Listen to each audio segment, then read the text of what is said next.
श्रावण महात्म्य भाग 4 महादेवांची अंतिम परीक्षा। श्री गणेशाय नमः। श्री गुरुभ्यो नमः। हर हर महादेव। मागील भागात आपण पाहिले की शिवदासाची भक्ती पाहून स्वतः भगवान शिव त्याची परीक्षा घेत होते। पहिल्या परीक्षेत शिवदासाने आपल्या जवळील एकमेव भाकरी एका भुकेल्या वृद्धाला दिली। त्या वृद्धाच्या रूपाने स्वतः महादेव त्याची परीक्षा घेत होते। त्यानंतर गावावर भयंकर वादळ आले। शिवदासाची झोपडी पूर्णपणे उद्ध्वस्त झाली, तरीही त्याची महादेवांवरील श्रद्धा कमी झाली नाही। त्याच रात्री शिवदासाला एक अद्भुत स्वप्न पडले।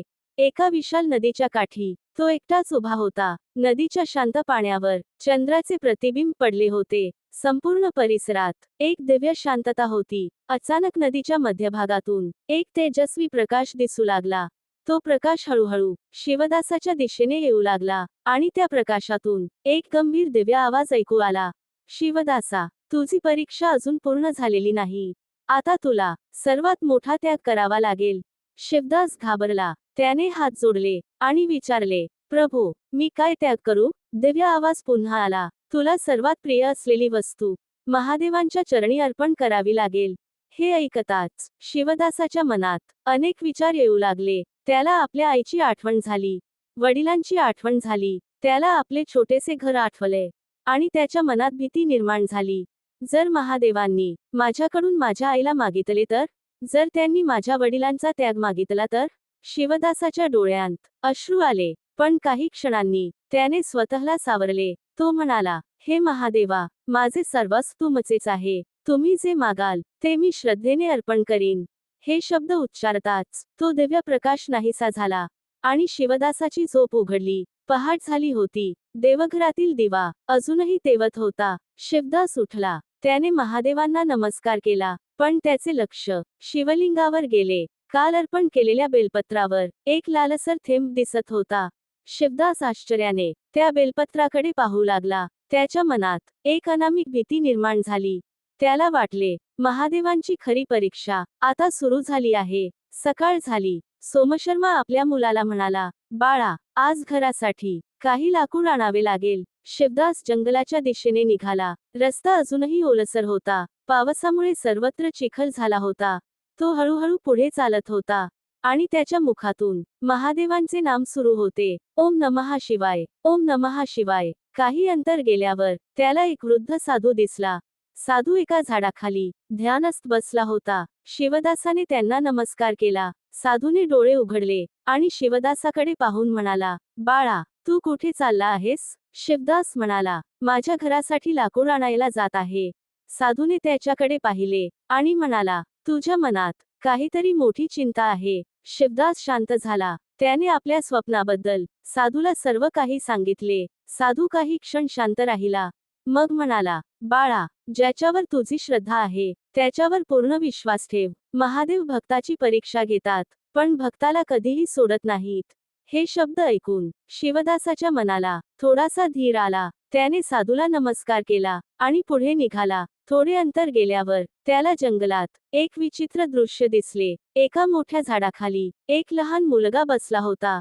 तो रडत होता। शिवदास त्याच्याजवळ गेला आणि म्हणाला, तू कोण आहेस? इथे एकटाच का बसला आहेस? तो मुलगा रडत म्हणाला, मी माझ्या आईपासून हरवला आहे। मला खूप भूक लागली आहे। शिवदासाने त्याच्याकडे पाहिले। त्याच्याकडे देण्यासाठी काहीच नव्हते, पण त्याला अचानक आठवले, आईने त्याच्या हातात एक छोटी भाकरी दिली होती। ती त्याने स्वतःसाठी ठेवली होती।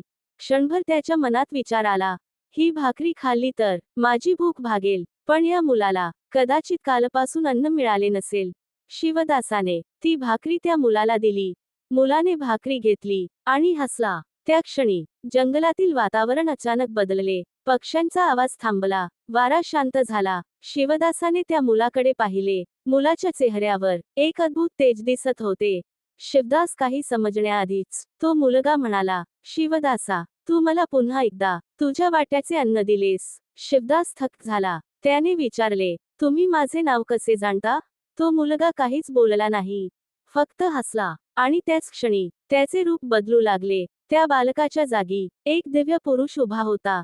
जटांमध्ये गंगा, मस्तकी चंद्र, कंठ निळा, हातात त्रिशूल आणि मुखावर करुणेचे तेज. शिवदासाच्या डोळ्यांतून अश्रू वाहू लागले. तो जमिनीवर पडला आणि म्हणाला, महादेवा. भगवान शिवांनी त्याला उठवले आणि म्हणाले, वत्सा, तुझी भक्ती केवळ मंदिरातील पूजेपुरती नाही, तुझ्या प्रत्येक कृतीत माझे स्मरण आहे. तू स्वतः भुकेला असूनही दुसऱ्याची भूक शांत केलीस. तू स्वतः संकटात असूनही दुसऱ्याला मदत केलीस. म्हणूनच तू माझ्या हृदयाला प्रिय झालास. शिवदासाने हात जोडले आणि म्हणाला, प्रभू, मला काही नको, फक्त माझ्या आई वडिलांचे रक्षण करा. महादेव म्हणाले, वत्सा, आज तुझी अंतिम परीक्षा आहे.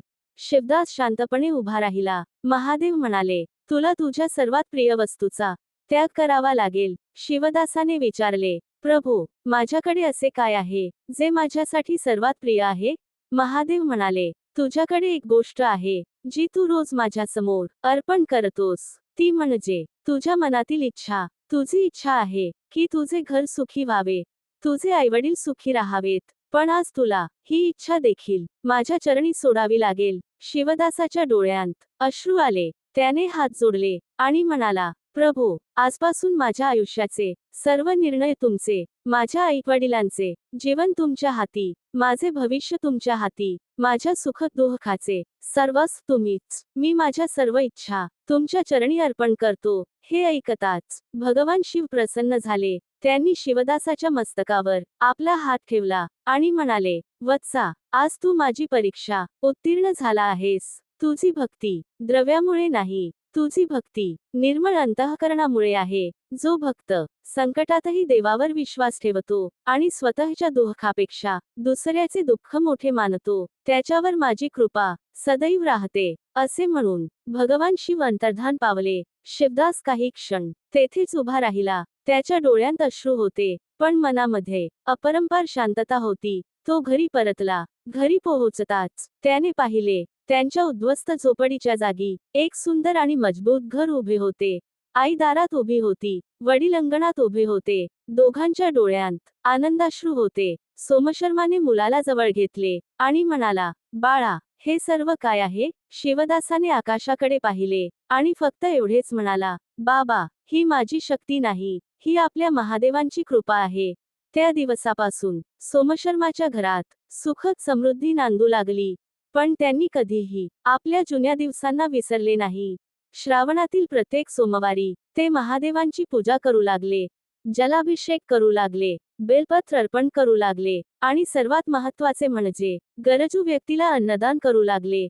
हळूहळू ही कथा संपूर्ण गावात पसरली. लोकांना समजले की महादेवांना प्रसन्न करण्यासाठी मोठमोठ्या संपत्तीची गरज नसते. मन निर्मळ असावे, भक्ती खरी असावी आणि दुसऱ्याच्या दुःखाची जाणीव आपल्या मनात असावी. श्रावण मासाचे हेच खरे महात्म्य आहे. जो मनुष्य श्रद्धेने महादेवांचे स्मरण करतो, जो श्रावण सोमवारी मनापासून शिवपूजा करतो, जो शिवलिंगावर जल अर्पण करतो, जो बेलपत्र भक्तीने वाहतो, जो गरजूला अन्न देतो आणि जो आपल्या मनातील अहंकार महादेवांच्या चरणी अर्पण करतो, त्याच्या जीवनात महादेवांची कृपादृष्टी राहते. म्हणून श्रावणातील प्रत्येक दिवस भक्तीने आणि श्रद्धेने जगावा. महादेवांकडे मागताना फक्त संपत्ती मागू नये. मनाला शांती द्या, कुटुंबाला सुख द्या, चुकीच्या मार्गापासून वाचवा आणि संकटातही तुमचे स्मरण राहू द्या. हीच खरी प्रार्थना आहे. कारण महादेवांना भक्ताचे द्रव्य नको असते, त्यांना भक्ताचा भाव हवा असतो. श्रावण मास आपल्याला याच भक्तीचा संदेश देतो. हर हर महादेव. ओम नमः शिवाय.